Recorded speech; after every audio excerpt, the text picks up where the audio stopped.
మీ business ఏదైనా మీ ఊర్లో promotion చేయాలంటే అది సుమన్ టీవీతోనే సాధ్యం. ఇప్పుడే సంప్రదించండి. నైట్ కూడా బయటికి రావాలంటే భయం వేస్తుంది సార్.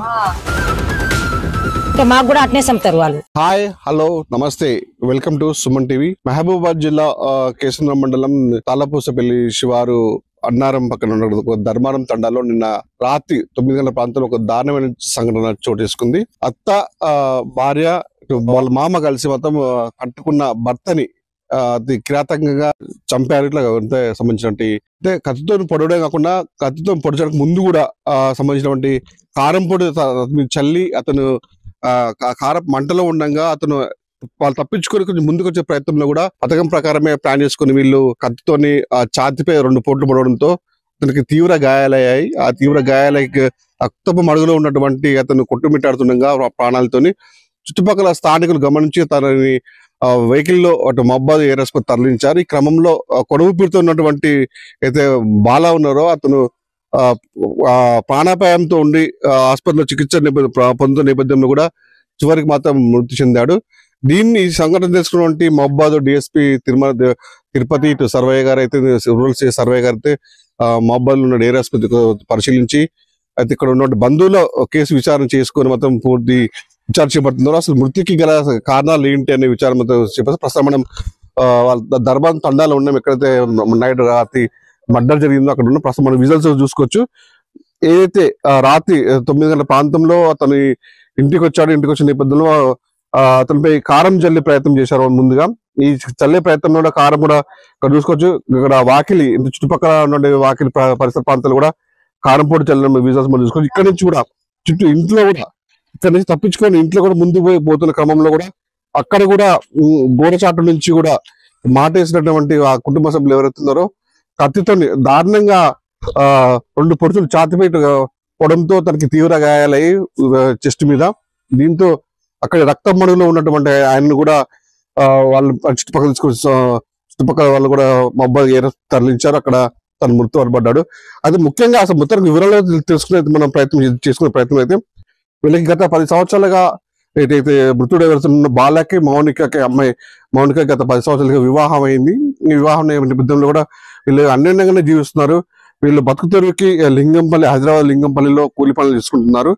ఈ నేపథ్యంలో కూడా వీళ్ళకి తరచూ ఇద్దరి మధ్యలో తరచూ చిన్న చిన్న గొడవలు జరుగుతున్నాయని స్థానికులు చెప్తున్నారు. ఈ క్రమంలో కూడా వీళ్ళకి గొడవలు జరుగుతున్న నేపథ్యంలో కూడా వాళ్ళిద్దరే మళ్ళీ కూర్చొని కూడా సంధానించుకునే సందర్భాలు ఉన్నాయి. మొన్న కూడా అంటే ఈ 10 సంవత్సరాలలో జరిగిన ఈ గొడవల కారణంగా కూడా మొన్న రీసెంట్లీగా భర్తతో కూడా గొడవ పెట్టుకున్న మౌనిక తన స్వగ్రామమైన ఈ ధర్మారం తండాకు వచ్చింది 3 రోజుల క్రితం. అక్కడ రాగానే అది భర్తను అక్కడ వదిలిపెట్టి 2 పిల్లలతో వచ్చిన సందర్భంలో కూడా మళ్ళీ పిల్లల్ని తీసుకొని అంటే చూద్దామని చెప్పేసి భర్త కూడా ఇక్కడికి వచ్చాడని ఇది ఇక్కడ స్థానికులు చెప్తున్నారు. ఇక్కడికి వచ్చిన నేపథ్యంలో కూడా ఇక్కడ కూడా ఉన్నట్టు 3 రోజులు కూడా ఉన్న 3 రోజులు కూడా ఇక్కడికి ఇద్దరి మధ్య తరచూ గొడవలు జరుగుతున్నాయి. ఈ నేపథ్యంలో కూడా చూసి విసుగు చెంది అంటే వీళ్ళ మధ్యలో మరి తగాదాలు ఉన్నాయా లేకపోతే చిన్న తగాదాలు లేకపోతే ఇంకా వేరే ఇతర కారణాలు ఉన్నాయని కూడా పూర్తి కారణంతో పోలీసులు విచారణ తెలియబోతుంది. అట్టుకున్న భర్తని కిరాతకంగా చంపారు, అటాక్ చేశారు. ముందు కారం పొడి చల్లారు. నైట్ కూడా బయటికి రావాలంటే భయం వేస్తుంది సార్. మాకు కూడా అట్నే సంపుతారు వాళ్ళు. అయితే ప్రస్తుతం మొత్తం మాట్లాడుకున్న స్థానికులు ఉన్నారు. వాళ్ళు అడిగి తెలుసుకునే ప్రయత్నం చేద్దాం. ఏం జరిగింది భయ నైట్ ఇక్కడ? ఏం జరిగింది? ఫస్ట్ అయితే ఆయన అల్లుడు వచ్చిండు. అల్లుడు వచ్చి ఇక్కడ మావకి బిడ్డని తీసుకుపోతారని చెప్పేసి అన్నారు. మందులు వేయడానికి వచ్చేసి కొద్దిగా గొడవ అయిన తర్వాత ఇక డైరెక్ట్ వాళ్ళు కొద్దిగా కారం పొడి చల్లి ఆయన తట్టుకోలేక నీళ్ళు హౌస్ లో దూనికి అటు నుంచి మళ్ళీ అడగడానికి నన్ను ఎందుకు కారం పొడి వేసిరని చెప్పేసి ఇటు వచ్చిండు. ఇటు వస్తే డైరెక్ట్ కత్తితోటి పొడిచి చంపేసారు. ఎవరెవరు చంపేసలేదు ఇంట్లో? ఇప్పుడు వీరన్న, కాయల, మౌనిక ఈ 3 ప్లానింగ్ చేసి చంపేసారు పొడిచి. అసలు ఎందుకు మరి వీళ్ళ మధ్య అంత చంపాల్సినంత గొడవలు వచ్చిన అసలు వీళ్ళకి? ఇక గొడవలు అంటే మనకైతే అంత తెలియదు కానీ వాళ్ళైతే కొద్దిగా ఇక్కడికి వచ్చిన తర్వాత గొడవ అయిన తర్వాత ఇక ఆయన కత్తితోటి డైరెక్ట్ స్పాట్ లో పొడిచి చంపేసారు. మరి ఇక్కడి నుంచి ఇక్కడ రక్త మడుగులు ఉన్నాయని హాస్పిటల్కి ఎవరు తరలించారు? ఇక్కడి నుంచి మేము ఒక 4-5 కలిసి మేమే తీసుకుపోయినాం. మంచి మీద తీసుకుపోయి అంబులెన్స్ ఫోన్ చేసి హాస్పిటల్ తరలించాం. అంతే. అక్కడ పోయి ఇక స్పాట్ లో హాస్పిటల్ తీసుకుపోయిన తర్వాత కొంచెం బతుకున్నాడు కదా? బతికే ఉన్నాడు. కొద్దిసేపు బతికే ఉన్నాడు. తర్వాత చనిపోయిందని చెప్పేసి అన్నారు. దీంతో పొడిచారు వాళ్ళు? కత్తితోటి పొడిచారు. కారం పొడి ముందు చల్లారా? కారం పొడి ముందు చల్లారు, తర్వాత కత్తితోటి పొడిచారు. మనతో మాట ఇంకో మీరు చెప్పండి అసలు ఏం జరిగింది ఇక్కడ అసలు? మనం లేవు సార్. మామూలుగా అనుకుంటున్నారు కదా, ఏమనుకుంటున్నారు అసలు?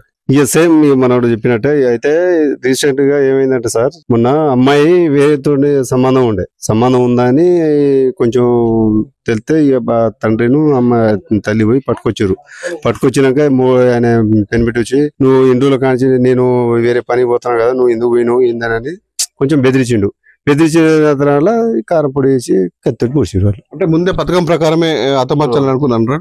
ముందుగానే వాళ్ళు ప్లాన్ తీసుకున్నారు, ఇక ముందుగానే తీసుకొని చంపేసారు. అంటే వీళ్ళు లింగంపల్లి ఉంటున్నారు కదా, సొంత ఊరు ఎక్కడ వాళ్ళది అసలు ఏం చేస్తారు? సొంత ఊరు వాళ్ళు బల్లార్సా సార్.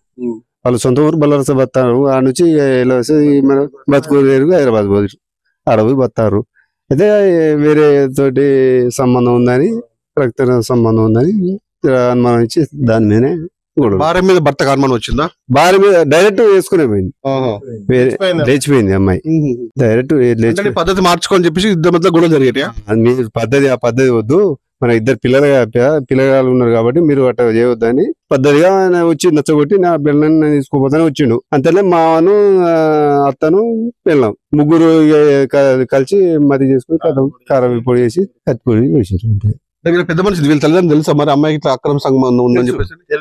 తల్లి తెలుసు, తండ్రి తెలుసు, అందరికీ తెలుసు. తెలిసే అన్న కూడా తెలుసు, కానీ అన్న కూడా తెలుసు. కానీ తెలిసినా కూడా మొగడు వచ్చి ఆయన పేరు వచ్చి నేను సరే నా భార్య సరే తప్పు ఒప్పు ఎవరైనా కొంతమంది చెప్తూనే ఉంటారు, ఎంతమంది చెప్తలేరు. సరే నేను కూడా దాన్ని ఏదో ఒప్పించి నేను తీసుకోపోతాను వచ్చిన దాంట్లో ఈడ గొడవ అయింది. గొడవని కారపొడి వేసి ఇప్పుడు ఎవరైతే ఉన్నారో వాళ్ళు ఉన్న వాళ్ళకి సంబంధించి చుట్టాలు కానీ బంధువులు ఇక్కడ వెళ్ళారు. ఇక్కడే అన్న వాళ్ళ అన్న ఉన్నాడు, వాళ్ళన్న కూడా ఇప్పుడు అక్కడ హాస్పిటల్ ఉన్నాడు. మొత్తానికి విన్నారు కదా. అంటే ఇక్కడ స్థానిక చెప్తున్న ప్రకారం మాత్రం ఏదైతే మౌనిక ఉందో తనకి మాత్రం ఒక వేరే అక్రమ సంబంధం ఉంది. ఈ అక్రమ సంబంధ నేపథ్యంలో కూడా అని వీళ్ళు చెప్తున్నారు. అంటే వీళ్ళు స్థానికులు గతంలో కూడా గొడవలు అయినాయి. తన పద్ధతి మార్చుకొని చెప్పేసి చెప్పినా కూడా తన తీరు మారకపోయేసరికి ఈ ఇద్దరి మధ్యలో కూడా తరచు గొడవలు జరుగుతుండేవి. ఈ విషయం కూడా ఏదైతే మౌనిక తల్లిదండ్రులు కూడా తెలిసినప్పటికీ అమ్మాయిని కూడా వారించకపోవడంతో కూడా ఇది మనస్తాపం చెంది తరచు గొడవలు జరుగుతున్నవి. ఎంత చెప్పినా కూడా తీరు మార్చకపోవడంతో ఎట్లాగా పద్ధతి మార్చుకో, పిల్లల్ని తీసుకుని పోయి మళ్ళీ మనం వెళ్దాం, మళ్ళీ మన సంసారం సాఫీగా చేసుకుందాం అని వచ్చినాక కూడా వినిపించుకోకుండా అది ఏదైతే పథకం ప్రకారమే వీళ్ళు ఇక్కడ ఇంటికి వచ్చిన నేపథ్యంలో కారం పొడి కత్తి రెడీగా పెట్టుకొని దానిపై అటాక్ చేశారు. ముందు కారం పొడి చల్లారు. కారం పొడి నుంచి తేరుకొని అంటే సంబంధించిన నీటిలో మునిగి కూడా బయటకు వచ్చాడట. వచ్చి నేపథ్యంలో కూడా మళ్ళీ తనపై కత్తిని అటాక్ చేయడంతో అతను రక్త మడుగులో నుంచి పడి లాస్ట్ వరకు మాత్రం మృత్యు పడబడ్డాడు. విజువల్స్ చూసుకోవచ్చు. చాలా మంది ఇక్కడ స్థానికులు మాత్రం ఇక్కడ ఏం జరిగింది తండాలో అంటే మంచిగా అంటే కూల్ గా ఉండే అంటే ప్రశాంతంగా ఉండే ఈ తండాలో ఈ విధంగా జరగడంతో మాత్రం అందరూ ఒక భయకంపిత అవుతున్నారు. ఎందుకంటే ప్రశాంతంగా ఉండే ఈ తండా ఒకసారి ఈ మడ్డ జరగడంతో అందరూ కూడా ఒక భయాందోళనకు గురవుతున్న పరిస్థితి ఉంది. ఒకసారి వాళ్ళని చూద్దాం. అసలు అమ్మ మీరు చెప్పండి, తండా అంతా ప్రశాంతంగా ఉంది కదా, ఇప్పుడు ఈ చావు మడ్డ జరిగింది ఇట్లా అనిపిస్తుంది అమ్మా మీకు? ఎప్పుడు లేదు సార్, మా మంచిగానే ఉంటాను సార్, సంతోషంగానే ఉంటాను. కానీ ఈ చెడిపోయిన చేయింది సార్, అప్పటి నుంచి అయింది సార్. బిడ్డ తురుకొని వేసుకొని పోయినా కానీ చేయింది. ఇది తురుకొని పోయినప్పుడే జరిగింది. నైట్ తెలియదు సార్, అక్కడ ఉన్నది వీళ్ళు. ఏమనుకుంటాం సార్, అది ఇల్లే ఉండవద్దు మాకు, ఆ మనుషులే రావద్దు తండకు, అసలే వద్దు, మా తండలే వద్దు, చెడిపోయిన తండే వద్దు. అది తండే చెడిపోతాయి వాళ్ళు వస్తే. మీకేమనిపిస్తుందమ్మా? మాకు కూడా భయం అవుతుంది సారు. ఉండవద్దు, వాళ్ళు అస్సలే ఉండవద్దు, ఎవ్వరు ఉండవద్దు మాకు ఇక్కడ. టండలు ఉంటే మాకు కూడా అట్నే చంపుతారు వాళ్ళు. మళ్ళా ఏదైనా పంచాయతీ అయినా కూడా మాకు కూడా చంపుతారు వాళ్ళు, చంపేటోళ్ళు వాళ్ళు. మాకు కూడా భయం అవుతుంది సార్. మేము ఇప్పుడు దాకా వండుకొని తినలే అన్నాళ్ళు, అట్లా తిరుగుతున్నాం ఇవాళ పొద్దు నుంచి, మాకు భయం అయ్యి. అయితే తండా వాసి మొత్తం తీవ్ర భయాందోళనగా గురవుతుంది. ఎందుకంటే మా తండ ప్రశాంతంగా ఉంది. ఇప్పుడు ఈ మర్డర్తో పాటు మాకు కూడా భయం. వాళ్ళ ఇంట్లో ప్రతి ఒక్క గొడవ జరిగినా కూడా కత్తి పట్టుకొని గొడ్డలు పట్టుకొని బయటకు వస్తారు. వాళ్ళకి చెప్పే మాటలు కూడా ఉండే వాళ్ళకి. ఇప్పుడు ప్రశాంతంగా తండ్రి ఇప్పుడు అంత భయభ్రాంతి గురించి చెప్తారు. అయితే ఏదైతే బాలు ఏదైతే కత్తిపట్లకు గురయ్యి తనను రక్షించండి అని చెప్పేసి గోడ మీదకి వెళ్ళి చుట్టుపక్కల వాళ్ళని కేకలు వేయడంతో కూడా అంటే ఆ కేకలు విన్న ఒక వ్యక్తి మనం ఉన్నాడు అంత మాట్లాడు అన్న. అంటే నీకు కత్తిపట్లకు గురైనా కూడా గోడ మీదకి మిమ్మల్ని పిలిచిన అంటున్నారు. రవి ఇటు నేను పొడిచిరా రమ్మని చెప్పేసి అన్నారు. అయితే అక్కడ నుంచి మేము ఇక్కడికి వచ్చినాం. పొడిచిన దగ్గర వచ్చి చూస్తే ఆయన మంచం మీద ఆల్రెడీ పడి ఉన్నాడు, మొత్తం రక్తాల మడతో ఉన్నాడు. మేము వాళ్ళు ఇక్కడ ఉన్నారని చెప్పేసి అనుకుంటే ఇక్కడ లేడు, మొత్తం అందరు పరారైపోయారు, ఇక్కడ నుంచి పరారైపోయారు, అప్పటికప్పుడే పరారైపోయారు, తాళం వేసుకొని వెళ్ళిపోయారు వాళ్ళు. ఇక ఆయన రక్తం మడుగుతూ ఉన్నాడు కాబట్టి ఆయన తీసుకొచ్చి అంబులెన్స్ ఫోన్ చేసి పిలిపించి హాస్పిటల్కి తరలించాము. చూడండి ఎంత దారుణంగా పాపం తన ప్రాణాలు కాపాడాలని చెప్పేసి అని కూడా చుట్టుపక్కల వారికి గుండెలు అవిసేలా ఏడ్చి నన్ను బ్రతికించండి, నన్ను ఇట్లా పొడిచారు అని చెప్పినా కూడా పాప చుట్టుపక్కల స్థానికులు స్పందించి వెంటనే చుట్టుపక్కల వారందరూ వచ్చి 10 మంది పోయి తన హాస్పిటల్ తీసుకొచ్చి దాన్ని బతికిద్దామనే ప్రయత్నం చేశారు. కాకపోతే లాస్ట్ పాపం చివరికి ప్రాణాలు మాత్రం విడిచాడు. ఈ ఊర్లో ఆ సంఘటనతో ఊర్లంతా కూడా అందరూ మొక్కలు చూడండి ఒకసారి బిక్కుమంటూ కూడా ఏం జరుగుతుందో మా తండలా ఏం జరుగుతుందో అని చెప్పేసి ఒక భయాందోళన వాళ్ళకి గురవుతున్నారు. ఎందుకంటే ప్రశాంతంగా సందం అనేది. అమ్మా ఏందమ్మా నైట్ కూడా బయటికి రావాలంటే భయం వేస్తుంది సార్. ఎందుకు అంతగానో ఎందుకు భయం? అంతగానంటే వాళ్ళు పెళ్ళ మొగలు పంచాయతీ చేసినా కత్తి ఉంటది, అన్నదమ్ముల పంచాయతీ కత్తి ఉంటది, వాళ్ళ కొడుకు తండ్రి పంచాయతీ పెట్టిన డైర్ల మీదనే అసలు బరిబాత పట్టుకొని తిరుగుతారు వాళ్ళు, గొడ్డలి కత్తులు. ఇప్పుడు కాదు, వాళ్ళు చిన్నప్పుడు కంచేది, ఇక ఇప్పుడు ఆ కత్తులతోటే పంచాయతీ వాళ్ళు చూస్తుంటే మరి అంటే ఊరంతా కలిసి మరి వాళ్ళకి చెప్పినాం సార్. ఇప్పుడు ఇది మా సర్పంచ్ నంద్య మేము అందరం బుద్ధి చెప్పి మన పోలీస్ స్టేషన్ కి కూడా తీసుకుపోయినాం, అక్కడ కూడా బుద్ధి చెప్పిండ్రు, అట్లా కూడా మరవట్లేరు వాళ్ళు, అదే కత్తులతోటే పనిచేస్తారు. విన్నారుగా మొత్తానికైతే తండ మొత్తం భయం గుప్పిట్లో ఉందని చెప్పుకోవచ్చు. ఎప్పుడు ఏం జరుగుతుందని క్షణం భయపడుతుంది. ఎందుకంటే ఈ రోజు ఇక్కడ జరిగింది మళ్ళీ గతంలో జరిగినటువంటి ప్రతి గొడవ జరిగినా కూడా వాళ్ళ కత్తులు కటారాలు గొడవలు పట్టుకొని బయటకు వస్తారు, ప్రాణం భయం ఉందని చెప్పి భయపడుతున్నారు. ఓవరాల్ గా చూసుకుంటే ఈ కేసు సంఘటన మొత్తం డిఎస్పీ తిరుపతిరావు ఇటు సర్వే గారు మొత్తం కేసు నమోదు చేసుకుని విచారిస్తున్నారు. పూర్తి వివరాలు కూడా వెల్లడిస్తాం మేము. ఏం జరిగింది, హత్య గల కారణాలు ఏంటిది, గొడవలైనా ఇంకా వేరే కారణాలు ఉన్నాయని చెప్పేసి వాళ్ళ యాంగిల్ కూడా మనం తెలుసుకునే ప్రయత్నం చేద్దాం. అట్టుకున్న భర్తని కిరాతకంగా చంపారు, అటాక్ చేశారు, ముందు కారం పొడి చల్లారు. నైట్ కూడా బయటికి రావాలంటే భయం వేస్తుంది సార్. మాకు కూడా అట్నే చంపుతారు వాళ్ళు.